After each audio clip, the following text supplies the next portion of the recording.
Are we ready? No, let's do it anyway.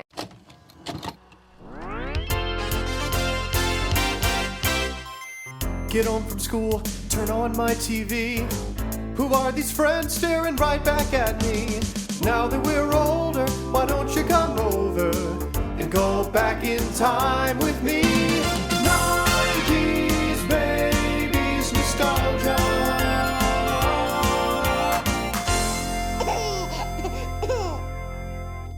Hi, I'm Amanda.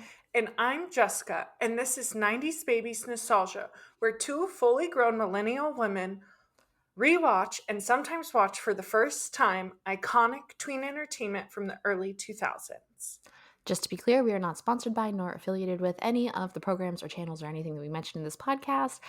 We just really like talking about TV. And today, the TV that we're talking about is That's So Raven. Wow. The finale. Yes. We have been dragging our feet. Like, playing in my head right now is, guess who's back? Yeah. Back. But, like, I'm not going any further than that. Eminem, don't come for me. People who hate Eminem, don't come for me. We have been struggling to get through this, to get through our podcast, for our lives. Like, we moved, we changed jobs, we have mental health issues, we have lives. Jessica has a life, at least, and it's made it hard. And then on top of that, it's that we just have to keep coming back to the same show. I feel like makes it a little bit harder. Like, I have to get back in that Raven head. Yeah, I think most of the problem why we've disappeared is us. Part of the problem is that it does feel like this has been going on forever and ever and ever. And I'm like excited to start something new. And Amanda and I are in talks of like maybe switching the structure a little, of like maybe not always sticking with Disney. So more to come on that, on what we're going to do next and what shows we'll be watching next. But definitely know that we might not stick fully Disney. We might just throw in other shows for nostalgia factor, maybe some Pride related shows since it is June. But today we're going to finish off the last 4 episodes of season 4 of That's So Raven. So we're covering episodes 19 through 22. Full disclosure, I watched these episodes in December? No, sooner than that. It was more like March, maybe. We last recorded the first part of season 4 on April 16th, and at that point they weren't fresh to me. So I don't remember these episodes. I wrote down the summaries. I wrote down my notes. I don't know what my notes are about, but I wasn't going to rewatch it. We're just going to get into this. Yeah. I rewatched them this week, so they're a little fresh, but also I haven't really been sleeping and I've been watching them at night. So like still a little foggy for me, even though I watched them 3 days ago. So let's get in. We're going to, if you're not familiar with the show and the format and whatnot, and we are switching it up a little bit, always, constantly, whatever. There's no rules. No rules. We make the rules. We break the rules. We're going to talk about episodes 19 through 22, which are the final episodes of season 4, the final season of That's So Raven. And then we're going to do a wrap up about the characters and the actors and our ratings and feelings, the best, the worst, and whatnot afterwards. So, episode 19. The dress is always greener. Yes. Do you want me to do the summary, or you think you got this one? I can do this one, I think. Okay, great. I don't know about any others. Okay, that's fair. So, Raven has been an intern in season 4 for a fashion designer named Donna Cabana, and she's getting really frustrated because she's been given a lot of like menial tasks, like picking out the specific colored treats for the dog and whatnot. And she wants to be a fashion designer and she wants her designs to be looked at, and she doesn't feel like Donna gives her that opportunity. So she tells Donna this, and Donna basically gives her that old world spiel of like, this is what you have to do to work your way up. And at the same time, Donna Cabana's rival, used to be best friend, now arch enemy, Laura Stelladora. What a name. Uh-huh. Played by Kathy Najimy, who, if you don't remember her, she's been in a lot of things. She is hilarious. She primarily, I know her as the funny one in Hocus Pocus, Mary Sanderson, I think it is. Um, yes, it is Mary Sanderson. I did write it down. Anyway, she simultaneously, while this is happening, has moved into the office upstairs in the same building as Donna Cabana's office. And Raven meets her like on the elevator, and she ends up offering Raven a job. And as a fashion designer, like she's going to take her more seriously. And so Raven takes the job, goes to resign, and Donna is suddenly like, oh, I heard what you said and I'm going to want to take it seriously and mentor you and stuff. And so Raven's like going up and down this elevator, like not telling either of these women that she's working for both of them. She's designing this green dress for one of them, but they both keep working on it with her. And then it gets to this point where I think they're all in the elevator. She keeps telling them that she works better in the elevator because she has to run back and forth. Yeah. And I don't remember if they all meet in the elevator or if one of them goes to the other one's office, but I know it's like they find out what's been going on because Laura Stelladora is like talking about Raven's design, and then Donna's like, what do you mean Raven's design? Because she's been working on it so much with Raven. And it just kind of blows up on her. How does it get resolved? I mean, I know she doesn't work with Laura, so... But does she get to keep her job with Donna? So Donna fires her. So Raven has a vision that she's going to get fired. That vision does come true. But then Raven goes back into Donna's office to apologize, and Donna offers Raven her job back. Right. Do you want to go over this before we do the B plot? Yeah, sure. Okay. So, had a great little dialogue bit early on when Raven is asking Donna about more responsibilities, and Donna says, I never had kids. And Raven goes, and I was like the one you never had? And she goes, no, you convinced me I made the right decision. Yeah. That's my main note on this whole plot. Besides just like, girl, you can't be a fashion designer when you're an intern. You have, like, I don't believe in the... That's where I think I have a big problem. Is like, Donna feels like Raven owes her loyalty because Donna's like been there for Raven and offered her this intern position and yada yada yada, and like Donna really feels like Raven should just be there and be loyal. Bitch, you're not paying her shit. She's not getting paid. She literally does not owe you anything.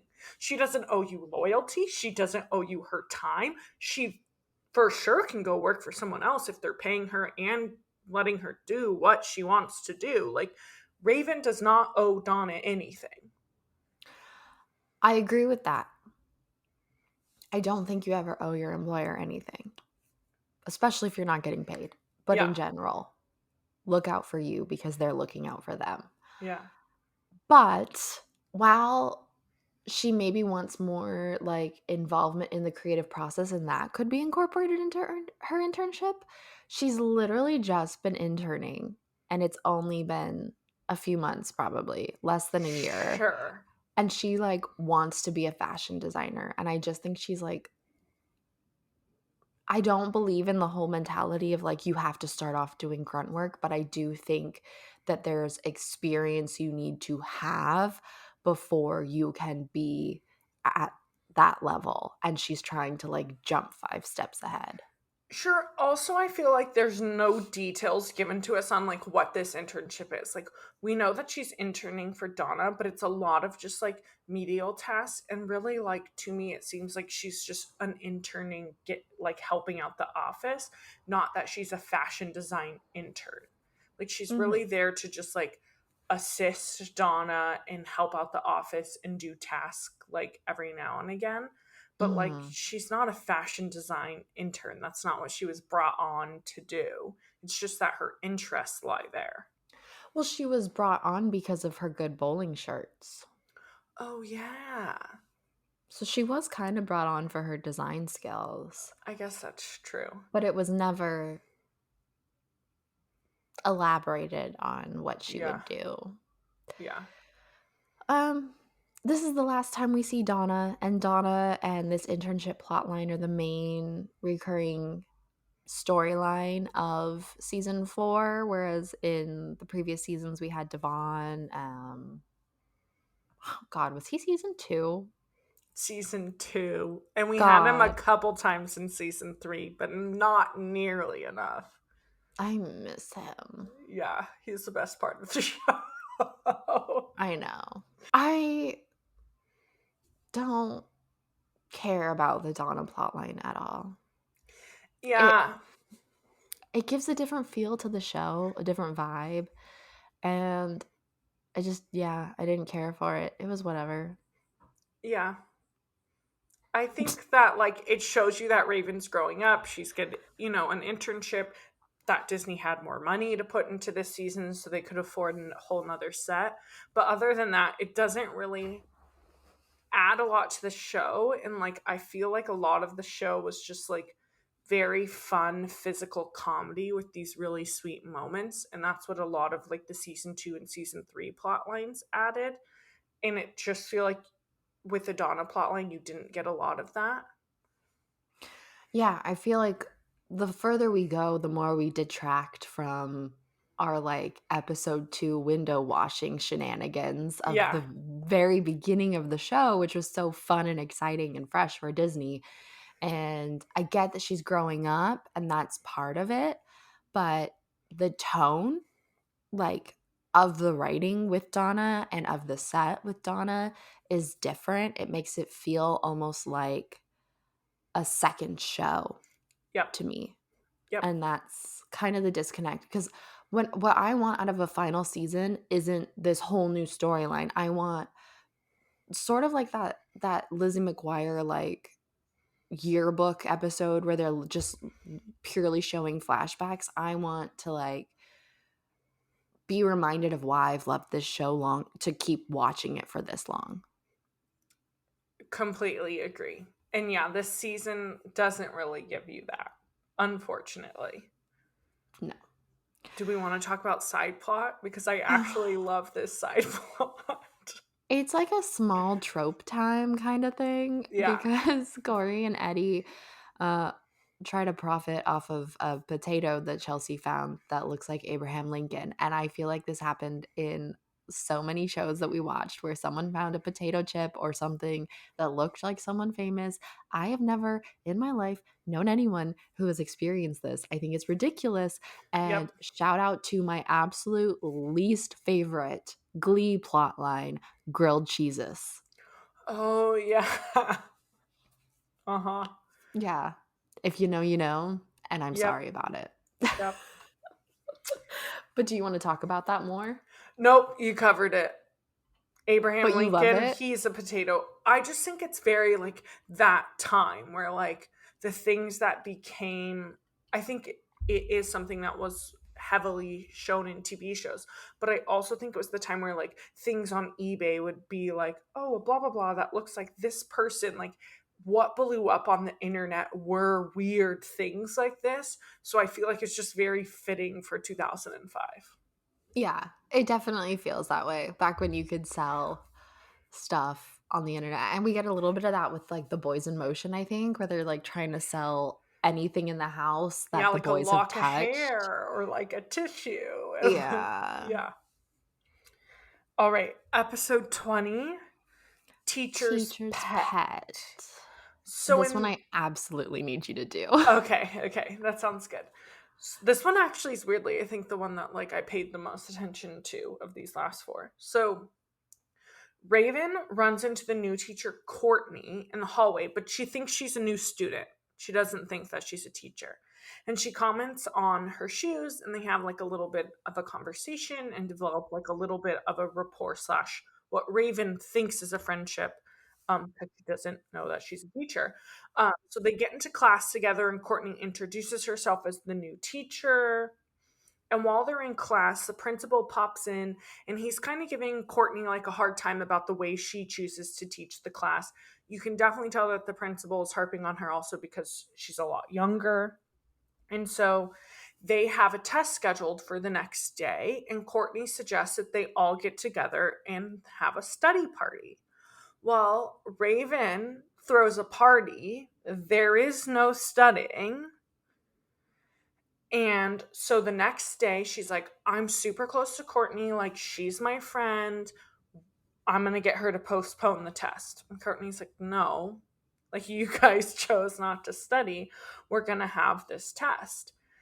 So Raven runs off to get into shenanigans. And while that's happening in the classroom, she sees that everyone's not prepared and not ready for the test. So she's like, okay, I'll postpone it by one day so you guys actually have time to study, but the test is happening tomorrow. Well, Raven's not here for this message, so she pops in like a full-on outfit, dressed as an exterminator, and she's like pretending to like exterminate things in the classroom, and she's like blowing her exterminator hose like at students' feet and like in midair, and like definitely would be poisonous and dangerous and like doesn't make sense. And then there's this like giant robotic spider that like scares Courtney out of the classroom. Um it's very strange. I don't remember like what the consequences are. I don't think there was any. Doesn't she get fired? Raven's trying to get her fired because she thinks it's weird that she's so young or something like that. And then I think she does get fired, but then Raven like No, admits to Raven her likes her. shenanigans. Raven likes her. She just doesn't try to get her fired. Oh, she gets her fired though. Oh, okay. I don't remember that, but sure. The Wikipedia plotline just says Raven's scheme to get an exam postponed gets the new hip young teacher fired. Okay, so the spider situation ends up with Courtney getting fired, but then she does end up getting her job back. I think like Raven explains what's happening, and while she's explaining what's happening, the weird like spider comes to life and like freaks everyone out. It was very strange. And then quick side plot because it's literally one sentence. Corey's band is looking for a new lead singer. The juicer shows up to audition. It's the juicer, so they can't give it to anyone else. So he gets the spot. Well, also they wanted to give it to a cute girl, but the cute girls couldn't sing, and the juicer was like pulling out some operatic shit, you know? Yeah. Mm-hmm.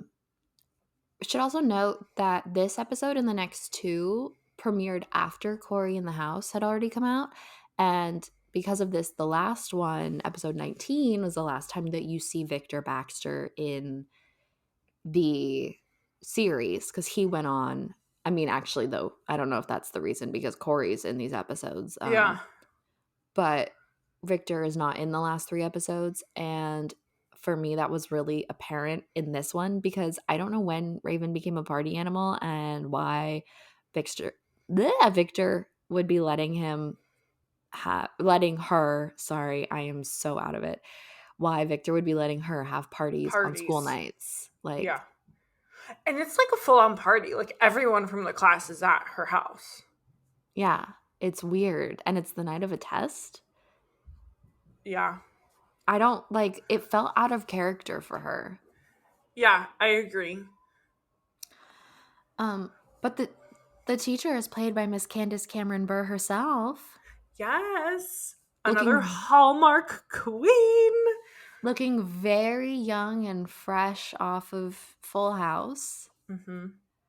Because this was 2005. I don't know when Full House ended, but it was, around 90s to early 2000s. So, Yeah, Have I we guess that mentioned? was in her prime. For me now, she's just like Queen CCB, Queen of Hallmark. She is Hallmark year round. That is like how she makes her livelihood now. But at that time, I guess she was like fresh off Full House. I have a lot of notes for this one, and I don't know what most of them are related to. Oh, But I only have 2 notes, so this is great. what are your 2 notes? Okay, so my first one is Courtney Mhm. mentions like, "Oh, I'm the new teacher because the other teacher like won the lottery and ran off and like quit her job or quit his job." And I just feel like this happens a lot in TV shows and I feel like with the amount that someone wins the lottery, like I should know someone who has won the lottery by now. But like that doesn't just happen, you know? It happens every once in a while.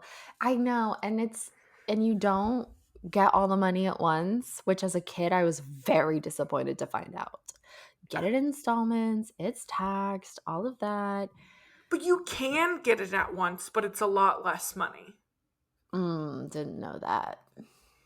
Or at So, least I'm pretty sure. Someone can correct me, but I'm pretty positive you have the option. Like, if you get it in installments, it's more money, but you can take like a one time bulk payment.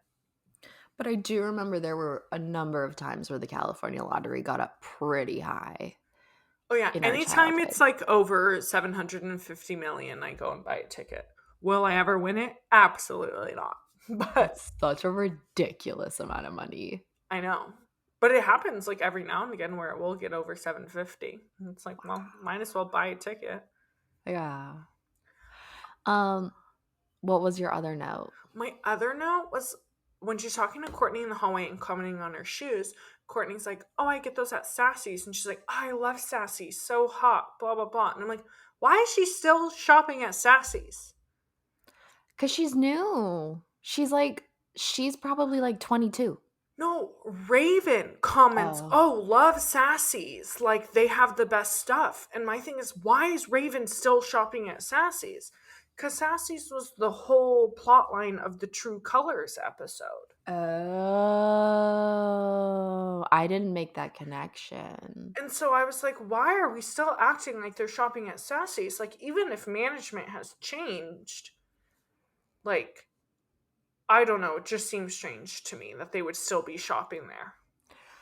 If Raven thinks that they're the cutest stuff, though, she cares more about her outfits. Then racist people? If she thinks management has changed over or if she's going to a different location, Yeah, I guess. I didn't make that connection, though. Yeah, I just thought it was strange. And it's like the only time that we get a Sassy's reference from, like, since the True Colors episode. So it was just kind of weird that they threw that back in there. That is strange. What are your notes? Have we mentioned that Stuckerman is the nice troll in Wizards? We I feel like we probably have, but I I don't don't remember. think we have. Principal Stuckerman, the actor, is the guy that in Wizards is like an inspector to see if they are passing their exams. And he has like this big troll smile. And he's like, I'm not happy, but I look like it because I'm smiling and whatnot. The party animal thing I have a little more on because it just like I know the point was her being rude to the teacher because in the classroom sometimes she makes comments that are like degrading to the teacher. Not intentionally, but just like too informal and not respecting her authority. 100%. And I get the point of it, but she's literally never been a party animal. So her, like them writing her to go out of her way to be like, hey, we don't have to do it. Like, just felt really weird. Like, I don't really understand the point of this episode. Yeah, it does feel out of character for Raven. And also the idea that I think the teacher may have gotten in trouble because she postponed a test because no one was prepared. Or they looked at that as the teacher being nice and like easy. But like some teachers genuinely do that. even when they've been teaching for decades, they'll postpone a test if everyone in the class is not prepared, because sometimes it's like, especially in high school when you're all taking a lot of similar classes. Yeah, I felt like they used a lot of stereotypical things to make her seem like she was the cool teacher. But actually, I think she was just being a teacher that cared about her students. Mm-hmm. Like, she wasn't, like, yes, she was young and she was hot, but, like, other than that, she wasn't being, like, this hip teacher. She literally was just being a teacher. Mm-hmm. I also have notes. All your whining and negativity has finally paid off. Don't know what that was about. Mm. I wrote, you made us sign a lifetime contract because she got her fired, and Candace Cameron Bure recently signed a big lifetime contract because Lifetime's trying to start a new channel to Oh. compete with Hallmark. She's still going to do some Hallmark, but not as much. Oh my A god, lot I of didn't know that. They're poaching a lot of the big Hallmark people. Interesting. And then something I have no idea what it's about. I wrote the note, that's so me. And you don't know. No idea. Episode 21, The Way We Were. Yep. So, do you want to do this one? Or you want me to do it? I don't remember a lot of the details. I remember some of it. Okay. So it's Eddie's birthday, and Raven and Chelsea are throwing him a surprise party, and they invite both of his parents, even though they haven't been in a room together in years. And they kind of like, I think Raven has a vision that his parents are going to get along well. They're going to get back together maybe. And Eddie suspects that this might happen. He finds out about the party from Chelsea and he starts to get his hopes up. And then the party happens and the parents come, and there's some like, are they fighting, or they just confirm that they're not going to get back together? I don't remember. They're getting along and they're like, it's exactly how Raven's vision went. Mm-hmm. You know, they're really like being cordial and there to support Eddie and realize they need to move past their differences as adults and like be there for their son. But like Eddie takes this too far and sees it as they're going to get back together, because that was the kind of message that Raven put in his head.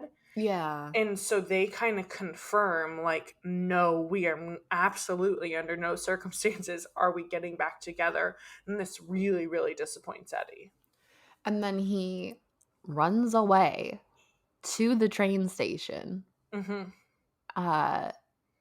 And Raven has a vision of him there getting on a train to like Phoenix or Tucson. Albuquerque.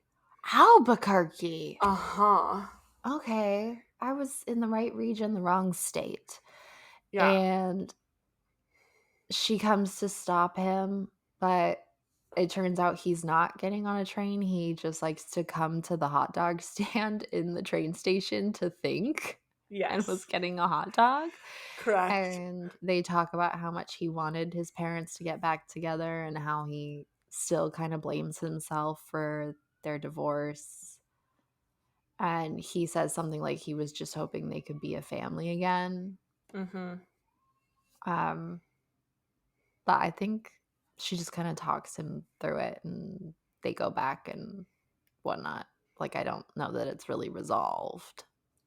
Well, they go back to the house and everyone has left, but his parents are still there and they kind of have a conversation and they're like, you know, we've talked to each other and we agree for like all your birthdays moving forward, like we'll celebrate them as a family all together. But like Eddie's feelings that like these feelings that Eddie has about his parents' divorce have been shown in previous episodes, that he has always put some sort of self-blame and others have always told him it's nothing to do with you. I don't think those feelings ever really like go away. It's not shown as him, like he recognizes that it's not his fault, but like he still feels that way deep down, I think, a little bit. Mm-hmm. And I don't remember if there's a B plot. I don't have any notes about a B plot. The B plot is kind of intertwined with the A plot. So for some reason, Corey's in charge of all the food for Eddie's birthday party. And I do. So Chef Heimlich is back, Ay. and he's like in like it's Jeff Heimlich, Larry. What's the Who other? is Larry, who is from Wizards, Wizards. David Henry, and The little guy, William. William. William, his little nerdy friend. Yeah, the Yeah. three of them. So it's the three of them, and Corey's like the boss man and is just like directing them around, and they're in charge of getting all the food out. And then And they go on strike because Corey's being a dick. And so they're all like, this is dumb. And they call Corey a nincompoop. And then they like go on strike in the kitchen. including Heimlich, right? Yeah, including Heimlich. Heimlich is the German chef from when Eddie lied to his dad when he was told he had to cook. And I thought it was really cute that they brought him back. No, Corey. When Corey lied to his dad. I said Eddie, but like mentally I said Corey. Got it. Okay, so where do you want to start with this? I don't have a lot of notes besides I'm like really confused that like Raven thinks Eddie's taking a bus from San Francisco to Albuquerque.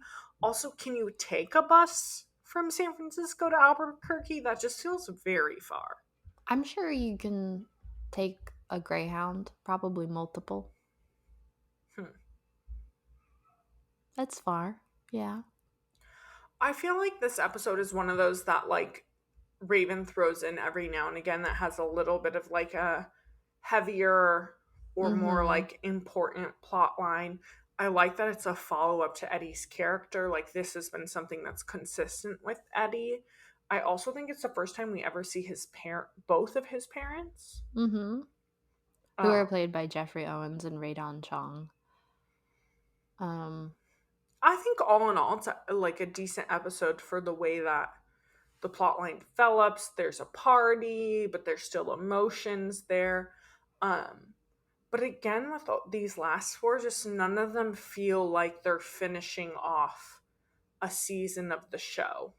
And I think it's really telling of the time and what the concerns were, because this is when, I remember when we were growing up, we were hearing a lot about high divorce rates, and we were getting closer and closer to that 50% split that we now know of like 50% of marriages end in divorce or something like that. Yeah. And it was looked down upon, and there's still very less so now, but especially back then, there was very much this idea of like the nuclear family and how you could be scarring your child by getting divorced. And we see the episode where Raven thinks her parents are going to split, and that's when we find out Eddie's parents are divorced and he blames himself for that. And now we get this follow-up one, and it just really like kind of bothers me the way that they focus so much on how Eddie blames himself, and he says things like, I just wish we could be a family again. Like, babe, you are a family. Yeah. And not all kids blame themselves for I'm sure there are kids who do. I'm sure that is a thing. Yeah. Personally, my parents are not divorced, but there were times in my life when I wished there were. Yep. Because I wanted them to be happy.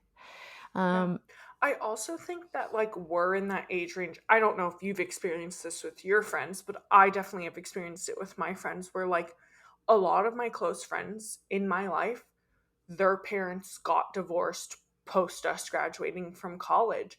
And it was such a hard thing for me to witness my friends going through as an adult, knowing like all throughout college, like, oh yeah, my parents just need to get divorced. Oh, my parents are just going to get divorced. And then like as adults to have to deal with that, knowing that like a lot of my friends are like, yeah, it probably should have happened a lot sooner and it would have been better for both parents, but the parents felt the need to stay together because of this concept of like what a family is, and that, you should stay together for your kids. But I think like no matter what time you get divorced, it's gonna affect your kids, and sometimes I think it's worse to choose to stay together. There were times when my parents probably should have gotten divorced, and they chose to stay together because they believe in staying together for the kids. And I felt the guilt of that, of like, don't put that on me. Don't put divorce on the kids. Don't put staying together on the kids. Correct. I was gonna. We went into more detail, but we're having issues. Basically, we were just talking about the way divorce was portrayed in the early 2000s and how this episode really, really, really shows that the thought was you stay together for your kids, and that, especially it's shown with Eddie blaming himself so much for them not being a family, and the only way to be a family is for them to be together. I think what they should have done is shown this and then given a resolution to Eddie's feelings and shown him moving on. I also felt like it was unlikely for his character to care this much about his parents getting back together and blaming himself when I think the divorce happened many years ago and he's now in high school. Yeah. I agree. It seemed weird that like his hope was so high that they would get back together. Yeah, because they haven't been living together for years. Why do you want them to get back together? Yeah, it was very strange. Okay, so our funny notes, which I've already said, but I'll say again because I didn't press record. Yeah. Eddie's running away is very dramatic. There's a quote at the beginning where someone says it only comes once a year, and Chelsea says, Eddie got a date, which cracks me up. Yep. Raven comes to the bus depot and says, what time is the 10:15 scheduled to leave? He orders a hot dog as it's handed to him. And I absolutely detest that. I wish I noticed that because that is something that would have totally bothered me, but I did not notice. I think I rewound because he's like saying his order as the person is handing him the hot dog and just like, why?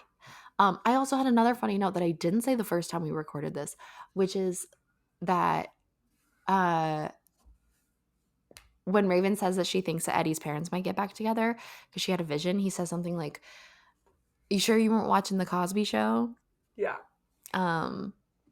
Which is like a little nod to the fact that both Raven and Eddie's dad, Jeffrey Owens, were on the Cosby Show. Sorry for that name, but no. I just to any listeners that might find that name infuriating. Yes. Those are my funny notes. What are yours? My only note is that the bus station ticket attendant is very like Napoleon Dynamite in his like delivery of his lines. You're just like, gosh. Like he's just the way that he interacts with Raven is very Napoleon Dynamite, which is fitting for the time. And then my other thing is Raven's outfit for Eddie's birthday celebration is like a white suit that has like lace and like embroidery, and it looks like it could be a Vegas wedding reception outfit. Oh my god. It was very, and by suit it was like shorts and a suit jacket, but it was all white, and it just really reminded me of like someone who had like a casual wedding or like a Vegas wedding would wear that. That's funny. I didn't notice that. Episode 22. Where's the smoke? Where there is smoke. Correct. Where there's smoke. So Victor is at a utensils convention, which like just quick side note, what? I know. Like, don't understand. It just seems like he's a chef. He literally could be at so many actual things. You're going to put him at a utensils convention. So Raven's in charge of Corey and taking care of the house. This is the first time that they kind of they make you pay attention to the fact that Victor's not there. They actually like put an explanation on why he's not there. Mm-hmm. And so Corey wants to go play basketball, but Raven's in charge, and she's like, you can't go until your chores are done. So Corey lies and says that his chores are done so he can go play basketball. There's kind of like two plot lines. So I'm going to go with the more like I don't know. It's convoluted, guys. The show gets convoluted. I guess I'll make them go together. It's okay. So Raven is also in charge of cooking her dad's famous casserole. He made the casserole, but she just needs to stick it in the oven, take it out because the mayor is going to come pick it up that evening. For some reason, she leaves Eddie and Chelsea in charge of taking the casserole out of the oven and making sure that it like cools down for it to be picked up. While she's doing that, she goes to do some chores and realizes that Corey didn't finish the laundry. So as she's like picking up the basket of laundry, she finds a cigarette in Corey's pocket or like mixed in with the laundry. The reason the cigarette is there is because Cindy came over earlier that day and she's checking in from being at her new school and seeing how Corey's doing. And she mentions that like all of her friends at her new school smoke and that she wants to smoke because it's cool and all the cool kids do it. And Corey freaks out and it's like, smoking is not cool. Cigarettes are bad for you. Disney has to really just force in those things to us sometimes. And this one is that cigarettes are bad. And so he takes the pack of cigarettes off of her. And so that's why Raven finds the cigarette. And she calls Corey out on this. And Corey is like, I was just holding it for a friend. It wasn't mine. Like, then she has a vision of Corey being like, oh, I'm so glad she didn't find these. And it's the entire packet of cigarettes. And so then she goes snooping in Corey's room. And it's disgusting. And she realizes he hasn't done any of the chores that he's been telling her he's been doing. And so she's like snooping around. And then Larry and Corey come in to play a video game. And so then Raven hides under the bed, but it's disgusting.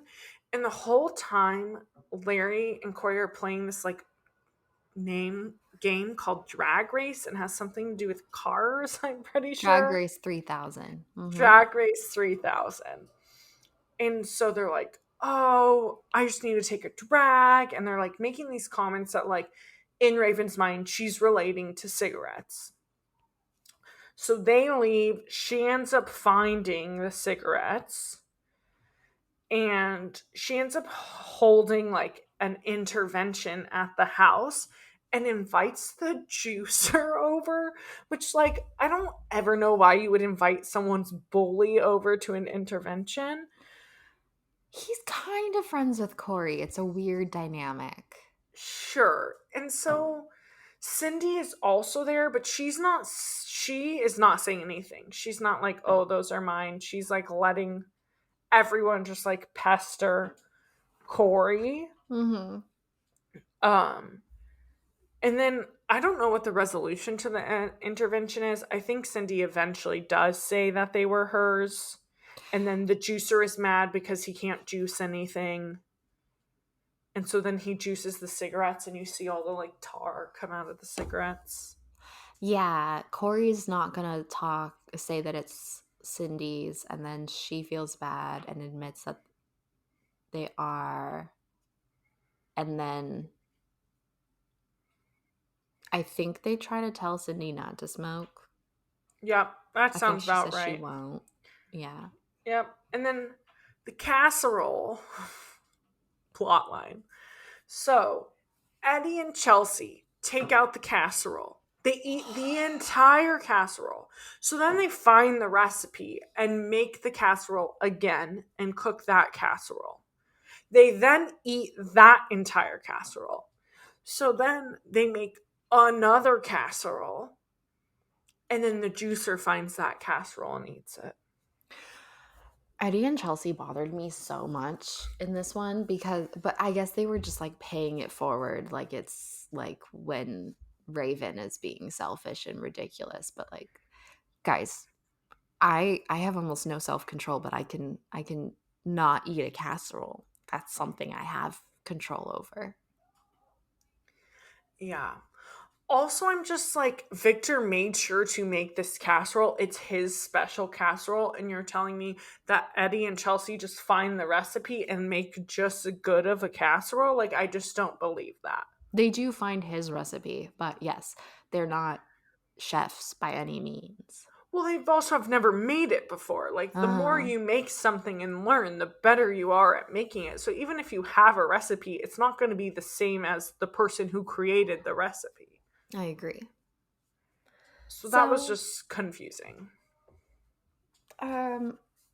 what'd you think of this one? It doesn't feel like a season finale, let alone a series finale. You don't even have all the main characters there. It's a weird Disney plot line of like, let's make sure everyone knows that cigarettes are bad and not to smoke cigarettes. It just really felt like one of those episodes that Disney normally throws mid-season as a filler. Like, it was fine. There was nothing bad about the episode. It just wasn't particularly engaging. It wasn't exciting. There wasn't a ton of physical comedy. Like, I almost would have preferred the last episode over this one because at least they have like the strike with Heimlich and like there's some emotional moments but funny moments. And even then, I didn't particularly love the last episode. But this just felt like a very weird episode for them to end on. It does. One of my last note is very weird to be the finale. Very weird. Like it, Yeah. and I'm sure people are going to say something about the production order or whatever. But honestly, there isn't a single episode in season 4 that feels like a finale in any way. Mm-hmm. A series or season finale. Mm-hmm. I was a little surprised that Disney put cigarettes on TV, the same way I was surprised that they put Oh, bras on TV in the I Want a Bra episode. I I thought that that wasn't was kind I of like, wasn't surprised because they did it in a way of to tell you that cigarettes are bad. So like, I mean, this episode brought to you by Dare. yeah, literally. That's one of my other notes. Yeah. It felt like that, and it was a time when we were all having our like Dare nicotine awareness weeks and stuff like that. Yep. But I don't know. I feel like nicotine is a substance, and they don't put any sort of drinking ever. They don't like, Sure. and the legal age is 18, and they're only like 14 or something like that when she's smoking, which is That's true. And they don't really pretty show like young. underage drinking. No, Hmm. they don't show any sort of substance. So Yeah. that to me was surprising. And that they chose a younger person. They didn't choose one of the older trio, like Eddie getting pressured into it by the basketball boys or something like that. Yeah. Yeah. I guess I didn't find it surprising just because I feel like that was really, again, it's another thing where like it's really harped into us as kids of like, don't smoke, cigarettes are bad. So it just really felt like a don't smoke, cigarettes are bad. Yeah, but this is the only show that does that on Disney. Yeah, I guess that's true. And we haven't had it with any of the previous shows we've watched either. And they could have done it in a way that didn't have the actual cigarettes as such a prop.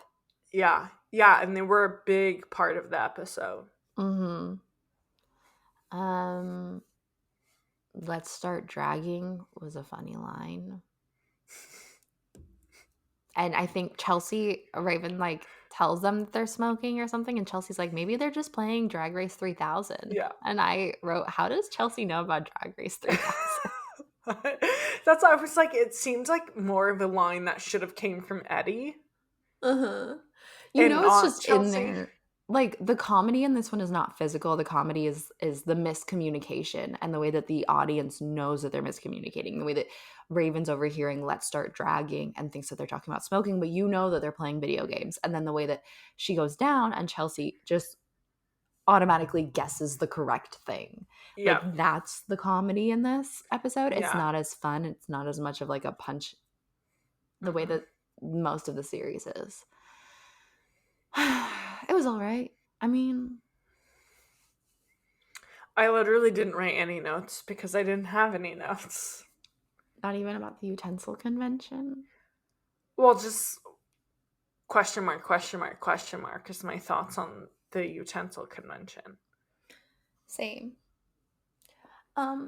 It's fine. It was a little disappointing. Honestly, I found season 4 a little disappointing.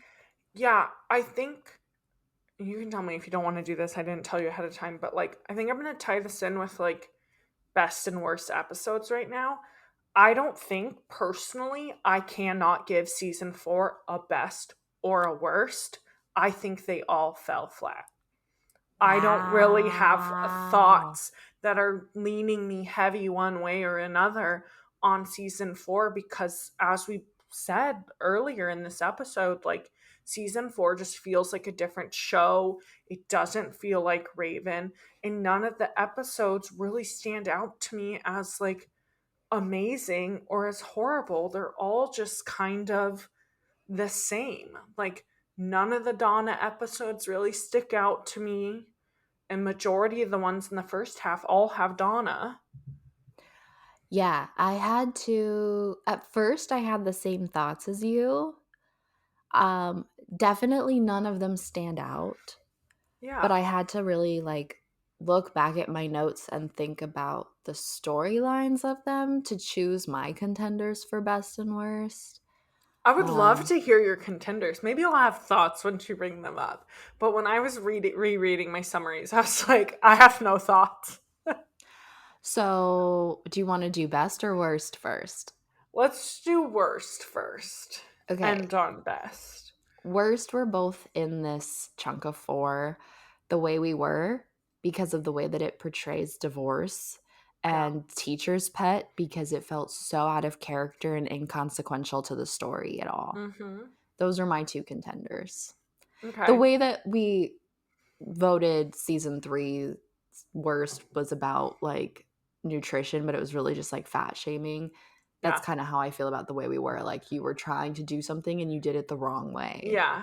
I would say between those two, I would definitely say The Way We Were is worse. Yeah. So we'll say the worst was The Way We Were. Yeah. Boo. What were your contenders for best? I'm just curious. When 6021 met 4267, Okay. because the tension between Eddie and Raven, it's sweet. It's a cute little thing, and Yeah. it That's the fulfills. only one that when I reread, I went, oh, maybe. Mad Hawk Cotillion, I enjoyed it because I like Larry and because Raven finally has to sit on her ass and gets in trouble for her antics, but it doesn't really compare to the other one. And for better or for worse, because I like the message. I like that Raven finally does something for Chelsea Mm-hmm. and takes the downfall. Mm-hmm. Um, and as someone who cares about animal ethics, I like the message of that. Mm-hmm. Mm-hmm. So I don't really think I have a vote for best out of those. I think they were all decent episodes. I'd say the one I remember the most is when 6021 met 4267, and I remember enjoying that episode. for sure. It's fine. It's so disappointing though that to have like a lackluster end season. Yeah, I think it's really important for you guys to remember like where we started season 1. Like, I just so much like craved that enthusiasm for season 4, and it just like season 1, season 2, and season 3, even though season 3 did feel a little different from the first 2 seasons, they all hit so well, and the comedy was done so well, and the writing felt consistent to the characters, and it just was this really well-rounded show. And it's one of those things where like I think it's great that like Raven broke the 65 episode rule that Disney had, and that it really pushed the boundaries on like what a show on Disney meant. And I think it's awesome that Raven was able to do that. But at the same time, like going back and rewatching it, I think the show would have had this more like kept me feeling heartfelt and like just sentimental about it had I not watched the 4th season. And sometimes we've talked about episodes as like this one was on the replays and stuff like that.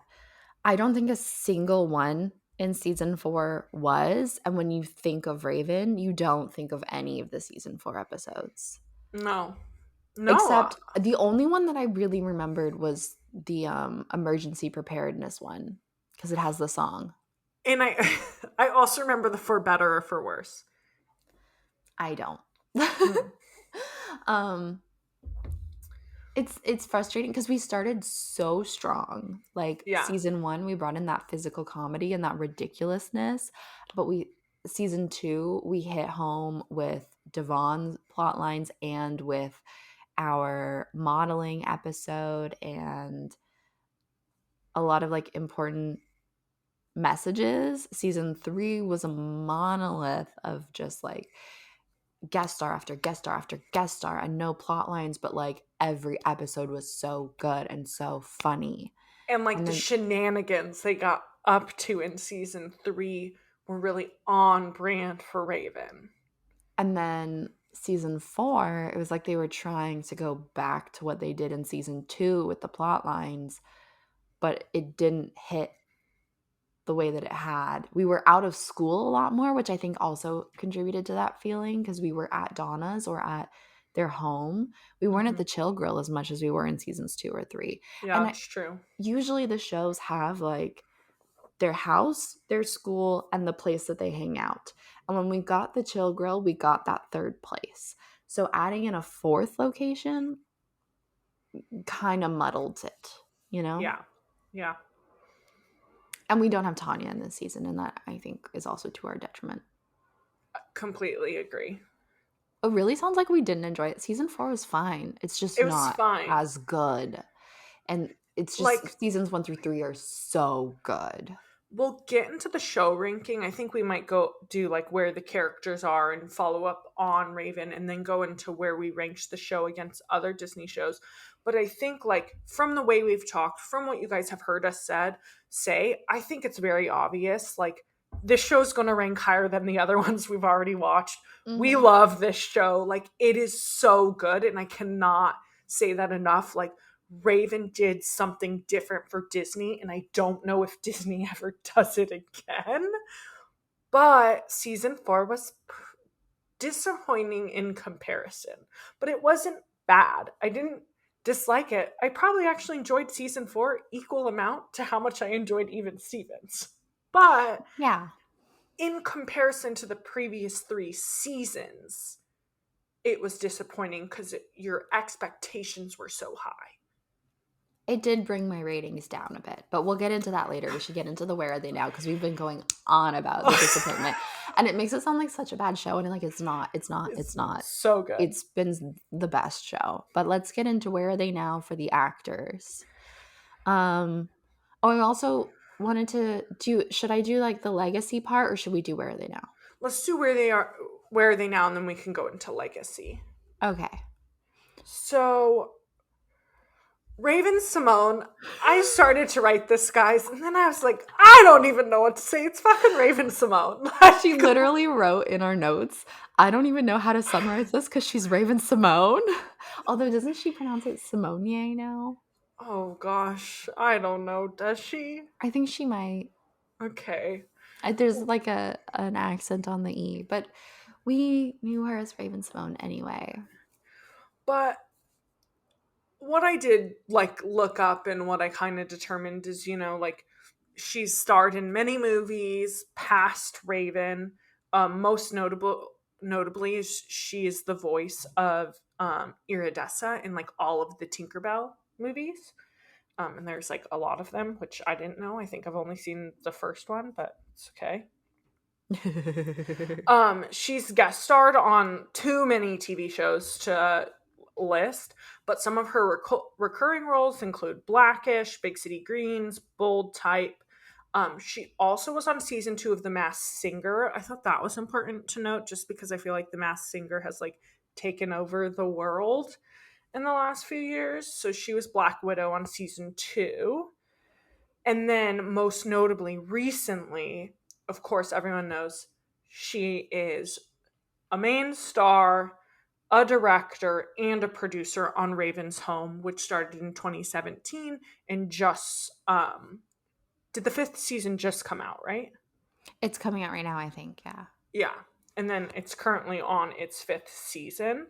To talk Mhm. about her music career a little bit. So she had an album release in 2004. Raven ended, and then she toured on that album in 2006. And then she had one more album release in 2008, which was a self-titled album.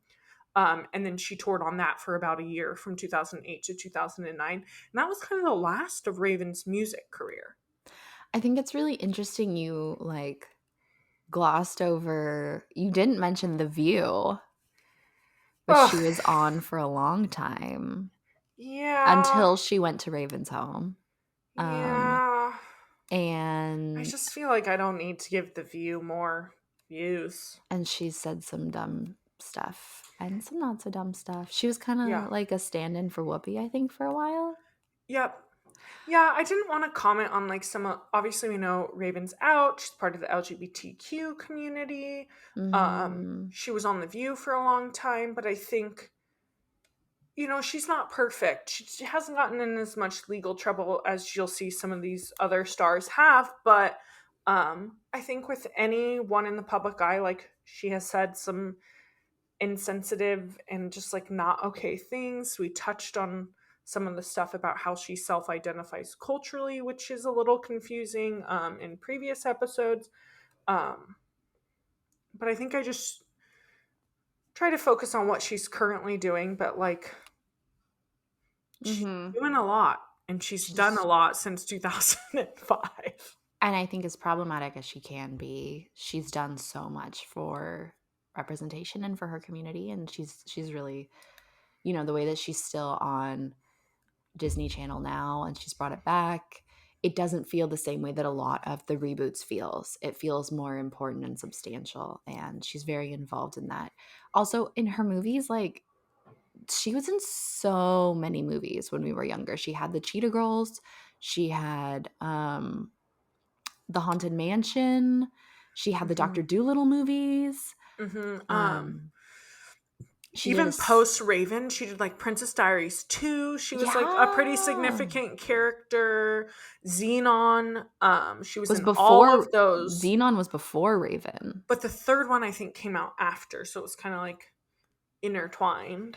Mm-hmm. But yeah, she's done a lot. I would say movies were more pre-Raven, and then post-Raven, she definitely has way more TV credits than movie credits, which makes sense. But she's as we said, not perfect, but a busy lady, and I think she has done a lot. Yeah. Real quick, Corey Baxter, played by Kyle Massey, we did not give him in our first episode of Raven much of a background at all, and because we didn't believe he deserved it. And the reason being that he was charged on one count of communication with a minor in June of 2021, I think. He's had accounts from 2021 and 2022. I think something's resurfaced in early 2022 when we started Raven. But I know last year he was charged because he sent pornographic material. He sent nudes to a 13-year-old girl, and has failed to appear for his court date twice now. So there was a warrant for his arrest issued in July of last year.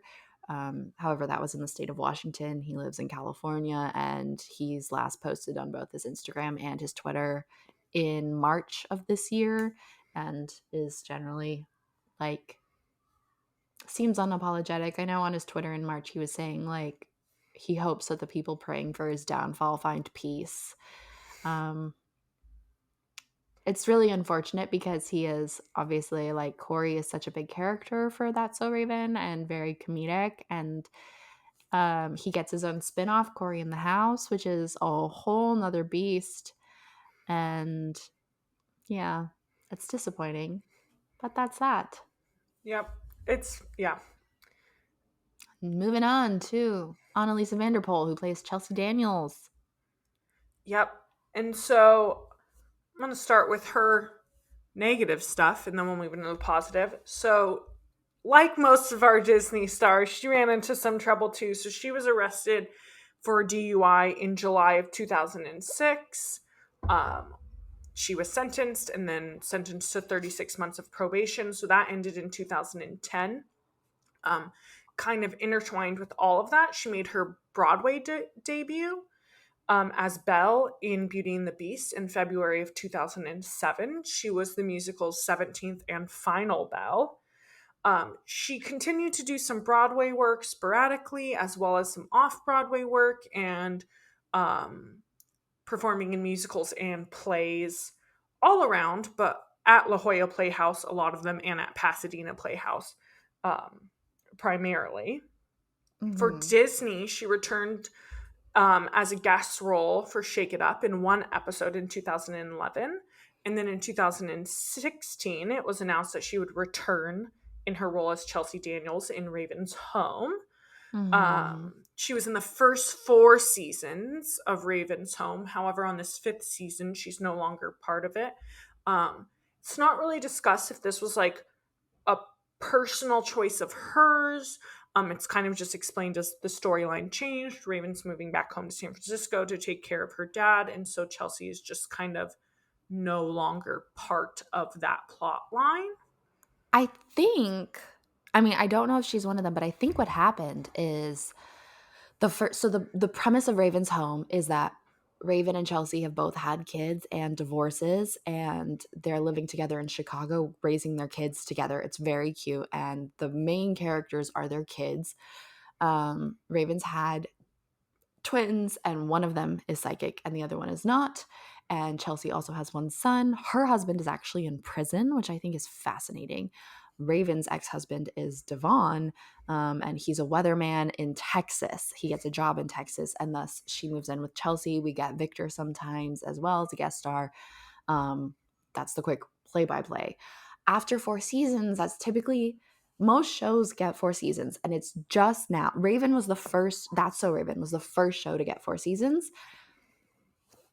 Bunked was the first show to get 5 seasons. Bunked is the Jessie spinoff that's currently on, and it's actually going on to a 6th. Wow. But it was that's very recent. No shows had ever gone past 4 before, and so most of their contracts are for 4. And so when it came down to Raven's Home, I think most of the cast didn't renew their contracts for a 5th season, and that included the friends of the kids in Chicago and maybe Annalisa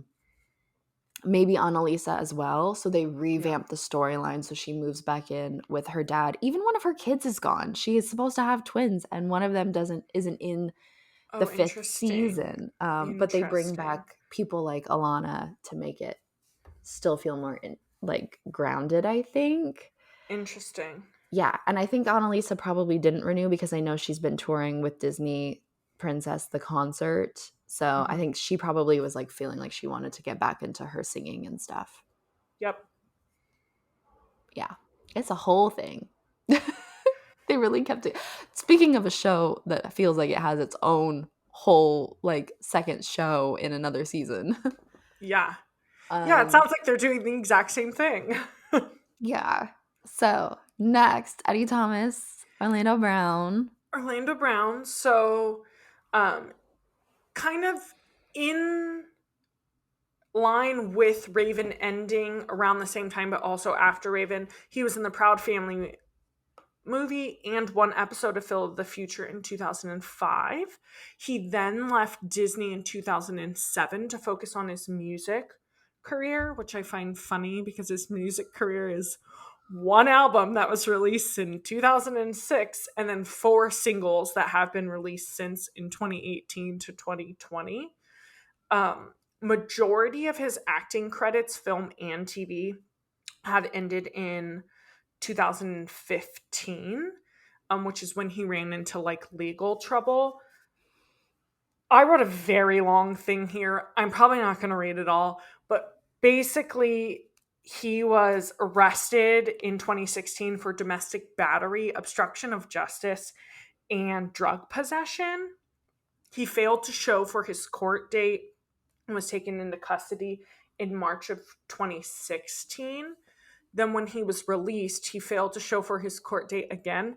And this I find hilarious. He ran away to Nevada from California, and then bounty hunters found him hiding in someone's closet in Vegas, which is Oh just my like, God. could you imagine being the bounty hunter that it's like, we need you to find Orlando Brown? That sounds like a Discovery Channel show. Remember when there was a bounty hunter show? Yeah, it's just funny. um Basically, like, this stuff just like continued 2015 through 2018, 2019. He's just like very known for struggling with drugs. Mm-hmm. um and so he like has been in and out of rehab a couple times, but has never lasted that long. In 2018, his manager reached out to Dr. Phil as like a cry of help, and so Orlando Brown appeared on an episode, and he finally agreed to go back to rehab and did.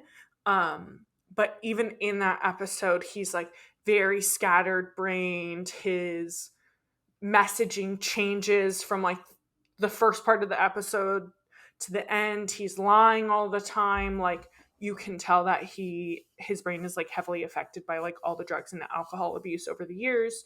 Did you watch it? I watch clips. It's very weird. I would not recommend. Also, reaching out to Dr. Phil for help in 2018. Hilarious. Like, I guess the guy was like at a loss. He's like, what do I do? But yeah, seems strange. But most recently, he does have a 2022 film credit for a movie that's in post-production called Bloody Hands, which is expected to release at the end of the year in December.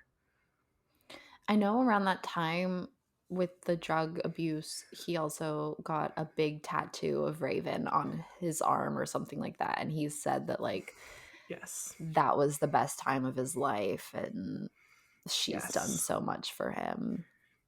Mm-hmm. It's real bad. Yeah. It's sad, I think. Yeah. It's really sad. Moving on to Tanya Baxter, Takia Crystal Kima, was a guest star in a number of TV shows, including American Dragon Jake Long, Teen Titans, Jury Duty, and There's Johnny, which are a lot of animated shows primarily. Mm-hmm. Fun fact, I have the theme song of American Dragon Jake Long playing in my head the entire time that we've recorded this. I thought of it shortly before we started recording, and it has not stopped. Most recently, she started a sketch variety show on her own network called The Cool Crystal Show in 2020. She has her own network? Yeah, well, that's my guess. It was hard to find information on it, but it's literally called the K-Ma Network, so I would be shocked if it was not hers. Wow. Yeah, she left the show early to take care of her mom, and because Tanya wasn't really doing much, and in this, like, even in Raven's home, they still say she's in London practicing law or getting her law degree, even though it's been so long that she has grown-ass children. She should probably have multiple law degrees if she's still getting a law degree. Yeah, and even in the 5th season, the reason that Raven goes back home to San Francisco is that Victor has a heart attack, but Tanya does not come back. So interesting. Yeah. And Victor. Yeah, played by Rondell Sheridan. So he does have acting credits here and there, but actually primarily he's gone on to direct and write a lot of short films. So he's done a lot of directing and writing 2009 through 2017. He continued to star in Cory in the House. He did an episode of Hannah Montana, and then most recently, 2017, I guess he did season 2. So he came on as a guest star in Raven's Home in season 2, and then he's doing a main role for season 5. Mm-hmm. And that's Rondell.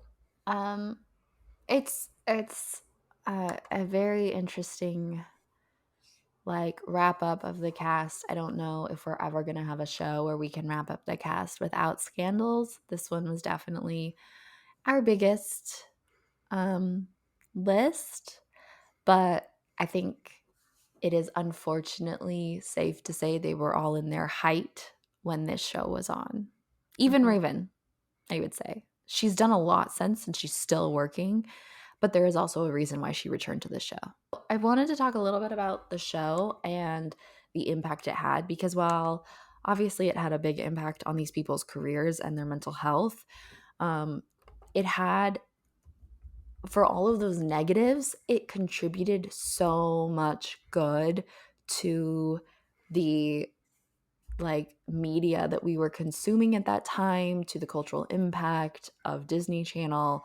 It was nominated for 2 Primetime Emmys for Outstanding Children's Programming, once in 2005 and again in 2007. It spawned 2 spinoffs, Cory in the House and Raven's Home.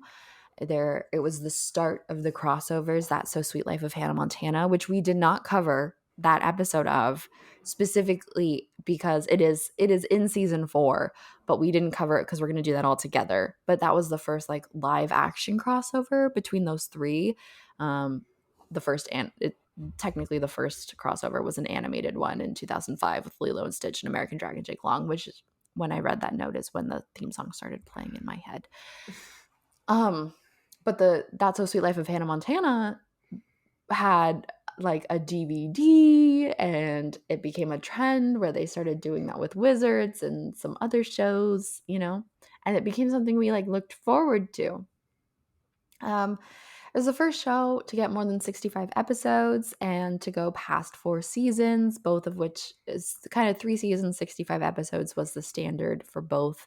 And it became, after that So Raven got 4 seasons, it became like a badge of honor for the Disney Channel. Like, I could tell you up until recently, I could name all of the shows that had gotten 4 seasons, and that became sort of like a mark of excellence. And the way that we could see in season 4 with the new sets and the room design and stuff and the new characters, that when you get to a 4th season, you get an influx of money, you get more perks from the studio. You can tell that every show, when they get to their 4th season, it's revamped, and it's really like celebrating with the money that they're given at the end. Yeah. I know Hannah, Wizards, Austin and Allie. I'll go to 4. Jesse, Sweet Life. No, neither of the Sweet Lives do, actually. No. But there's a number of them, and they all kind of stand out as really good shows. Good Luck Charlie, I think, does. Anyway, and to me, I've talked about this a lot, especially in the first parts of Raven, but it really feels like the start of like big comedy and magical realism. Yep. Magical realism being that element that she's psychic and that she does these really good costumes. Those little things that just like wouldn't happen in real life, but the rest of it does. Yeah. Alex Russo is a wizard, but she lives in New York City and she goes to Tribeca Prep. Miley Stewart is a famous pop star living this grandiose life, but she lives in Malibu and she goes to high school. And most of the shows, Shake It Up, they are on a TV show. The Sweet Life, they live in a fancy ass hotel and they get away with pranks.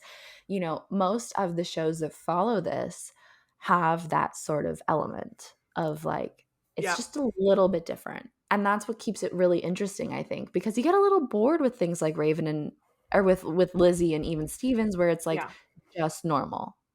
Yeah, it definitely like set Disney up for this formula that they have continued to use.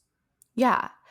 To where when Good Luck Charlie came out, that to me, I think is the first show. I might be wrong, but I think it's the first show after Raven that isn't made in Canada, because Life with Derek, that doesn't have the element of magical realism. And it felt kind of plain. It felt a little weird for me when I had to like get used to it. And it's never been my favorite show. I know a lot of people love it. I know you love it, but it's never been my favorite show because it doesn't have that little bit extra. And also the comedy, we've talked a lot about the physical comedy. It was new. It was big. It was bigger than anything that Shia did, bigger than anything that Lizzie did. And it was done very well because Raven came from that background. I think that was something new it added too, was like, yes, the physical comedy was there and it was big, but it wasn't clunky or weird or awkward. Like a lot of these shows, the first season, you're like, oh, these actors are kind of like feeling it out. But Raven never Yeah. felt like that. Season 1 No. happened and it hit. Like it was so good. It knew what it came to do. Yeah. Yeah. And I think you can tell that the creator, I didn't know until recently, until we started doing this podcast, that the person who created Raven also created Hannah Montana. But once I knew that, I think it made a lot of sense because that's the other show that comes to mind that really commits to the comedic bit. And Miley similarly, you know, had experience as a kid, and I feel like she grabs a lot from Raven in that. Yep. So that's the legacy. That's kind of what it did. And also, I know Casey Undercover, which is Zendaya's show that she did after Shake It Up, she did primarily because there hadn't been a Black family on Disney Channel since Raven, and there wouldn't be if she hadn't done her show, and she was a producer on that. And having That's So Raven and then Casey Undercover, and then not long after that ended, they brought Ravens Home. It's been one of the only consistent ways to have the representation of a Black family in live action on Disney Channel. Yeah. Which is very, very important. Yeah, it's very important. So, that was a lot. Let's get into our season rankings. Series rankings. Series rankings. Do you want to do yours first? Sure. So, overall, I gave Raven a 4.5. It's just great. It's a good show. And just a reminder, all these categories are out of 5. Half points are acceptable. Yes.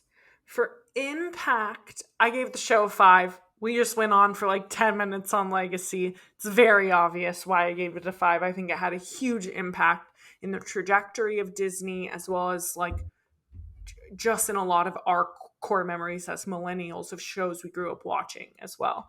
Mm-hmm. Star Power, I gave it a 4 just because Raven-Symoné's huge. There is a lot of really, really, really great talent, but also I would argue controversial talent. So left that as a 4. Rewatchability, I gave it a 4 purely because of season 4. It would have been a 5 if it was not for season 4. I had to knock a whole point for season 4. It just was not as rewatchable as the rest. And then does it hold up? I gave it a 4.5 because I felt like, yes, there are things that we pointed out where like the way they talk about divorce, the fat shaming episode, like things where it didn't hold up as much, but then there are other episodes where that they did really, really well. Go ahead. I was going to give my average, but should we wait? Okay. And then that averages out to 4.4 for Raven. Compared to, you gave Lizzie a 4.3. Yeah. And Even Stevens a 3.7. Yep. I very similarly rated it highly. Yeah. Oh my God, I'm just looking at you giving a 5 to overall for Even Stevens. Oh, did I? Yeah. Oh my God. I don't know if I agree with that now. How embarrassing. Okay. Yeah. I gave Raven a 4.5 for the overall, which is my highest. I gave 4s for the other 2 shows. It's been a fantastic show. It's really, really good. I knocked it a half point, partially for season 4 and partially because I do think Disney gets maybe a little bit better. I might have a favorite show and it might not be this one. Yeah. And it is embarrassing, and that's okay. Impact, I gave it a 5. Goes without saying, because I already said it all. Yeah. Star Power, I gave it a 4.5 because, yes, controversial people. Yes, careers, maybe not so great. Raven's career, fucking fantastic. Oh, yeah. Annalisa's career, not that bad. No, and pretty decent. We kept talking about, I think Orlando Brown really hit his stride in season 3. The comedic timing is so good. And yes, I think we've talked a lot about how that stems from Raven's start on The Cosby Show, but I think the other actors hit it too. I think Kyle Massey does a pretty good job. I think Victor does a good job. You know, Rondell Sheridan. And there's so many guest stars. So Yeah. I wasn't putting the guest stars into consideration. I wasn't until just now. Yeah, it's like, but yeah. Rewatchability, I gave it a 4.5. I docked it that half point purely for season 4. It was boring, but I liked the Allison Stoner thing. Oh, wait, no, that was season 3.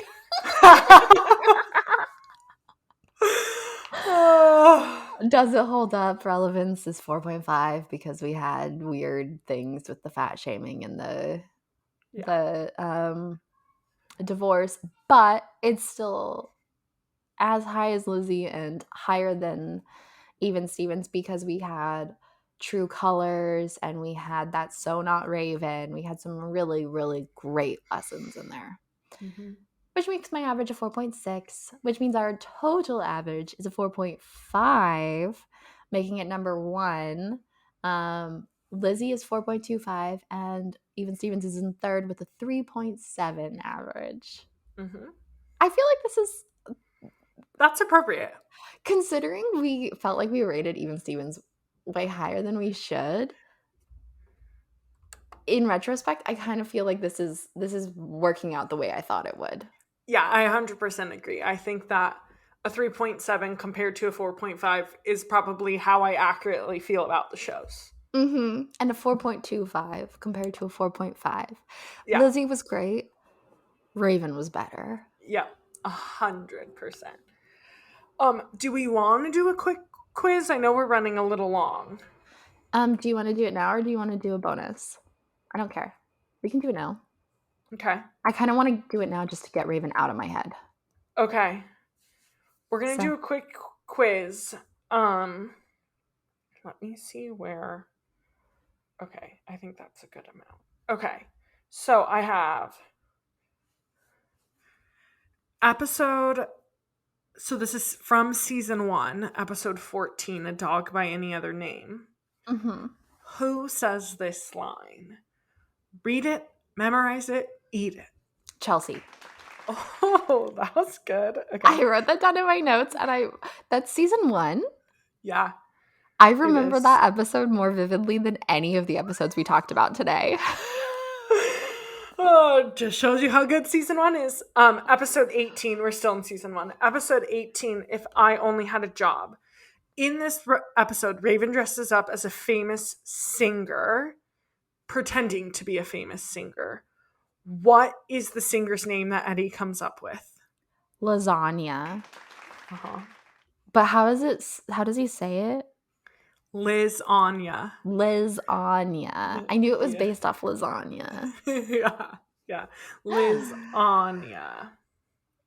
Mm-hmm. Episode 21, To See or Not to See. What family member of Raven's is also psychic?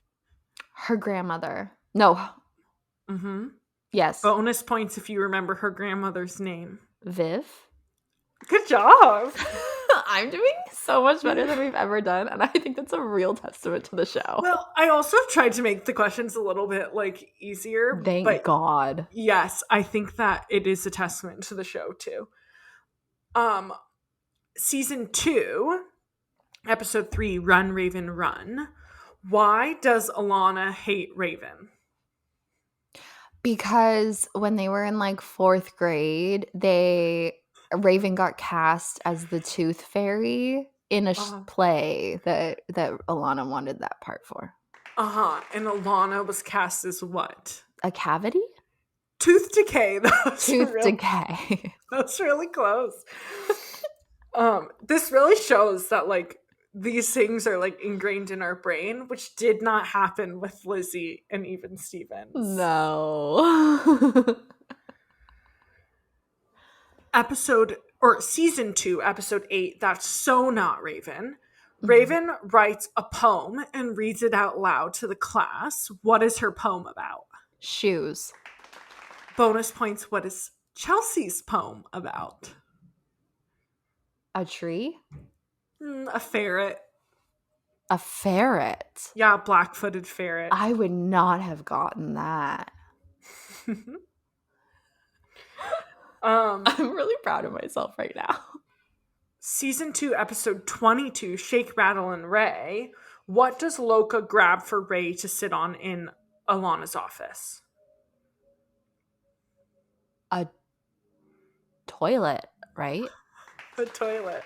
Okay, I couldn't remember if it was the whole toilet. You know what's really She impressive? literally picks up the entire toilet and moves it.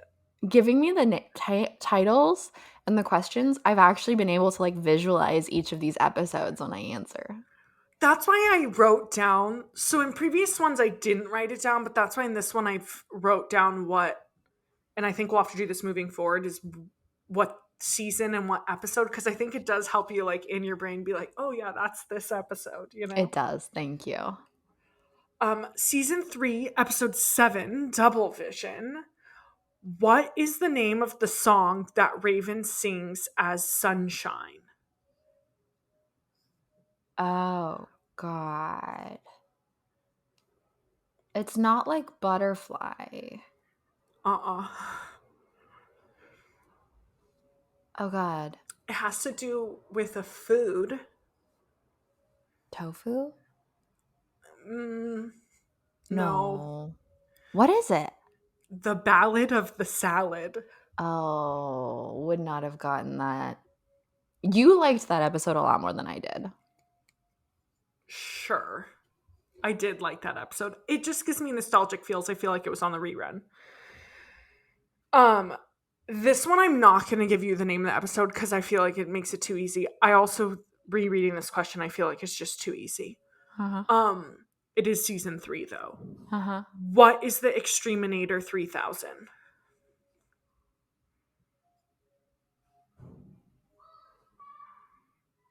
Is this not the extreme episode?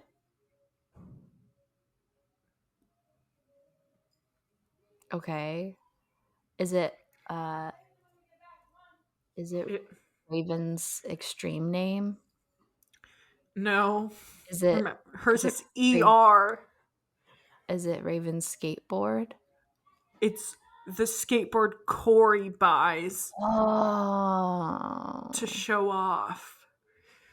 And then you really thought that was easy. Yeah, Extreminator. The episode's called Extreme Corey. It's all about skateboards. Yeah, but everything is called extreme in that episode. So I was like, this could literally be anything. Oh, that's kind of true. I knew the episode, but I didn't know what it was. Yeah, that's true. And then my only season 4 question that I put in here, season 4, episode 21, the way they were. Mm-hmm. What does Chelsea think Eddie wants for his birthday? So he makes a comment about wanting a surprise party, but then he's like, I'm joking. Really, I want this item. But really, he wants a surprise party and is joking about wanting this item. But Chelsea takes it super serious in Chelsea's nature. It's like a running line throughout the episode. I do recall this bit. Uh-huh. I don't recall what the item is.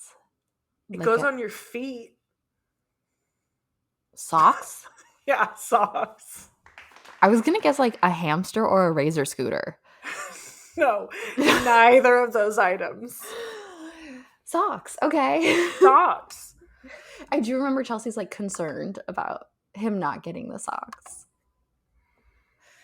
Well, you did fantastically. That was amazing. Thank you for choosing easier questions and giving me episode titles. I'm really proud of myself. I'm gonna give myself a little pat on the back for that. Gonna give you a round of applause. Overall though, happy to be done with Raven, but so happy to have relived it and gone through it and remembered what a legacy this show has. I don't think it gets enough credit. I think it is remembered and it gets credit, but I don't think it gets enough credit compared to shows like Lizzie. Completely agree. I think it's one of those, go and rewatch it if you haven't done it recently. It is so funny. It is so good. Especially the first 2 seasons. It's amazing. So I would really, really give it a rewatch. I will second Amanda's sentiment that I'm glad to be done with it. I'm also excited to announce that the next thing we'll be talking about is something that we both have watched for the first time. Well, we've rewatched also it both since, rewatched.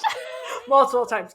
But I will put it under the watch for the first time. We will be talking about Heartstopper, which was recently released on Netflix about a month ago now. Mm-hmm. We'll be talking about it during Pride Month, so it's very fitting. We both fell in love with it. I've seen it 4 times. Amanda has seen it 3 times. So I know we both have a lot of thoughts. So hope you tune into our next episode about Heartstopper. We're really excited to kind of switch it up and do something new. Thank you so much for sticking around with our chaotic schedule. We hope that you enjoyed Raven. We hope that you've felt the nostalgia, and we also hope that you are excited for what's to come, because we are going to break with the format, and we're excited about that. It feels a little more fresh, a little Yes, fun, and freeing. Yes. So, but that's it for us. Be sure to follow us on all of the socials, which we have not been active on, but hopefully will be again soon. We've not been active on. I would say the biggest place to give us a follow would be Instagram, which is 90s Babies Nostalgia, as well as YouTube, 90s Babies Nostalgia. Spell out the word 90s. I will start to be active on the Instagram again, so would love to interact with you all over there. Mm-hmm. And thank you, as always, to Don Wheeler for our artwork, to Patrick Donovan for our music, and to you, if you've listened this far. And we will be back when we're back. Bye. Yep, we'll be back when we're back. See you next time. Bye.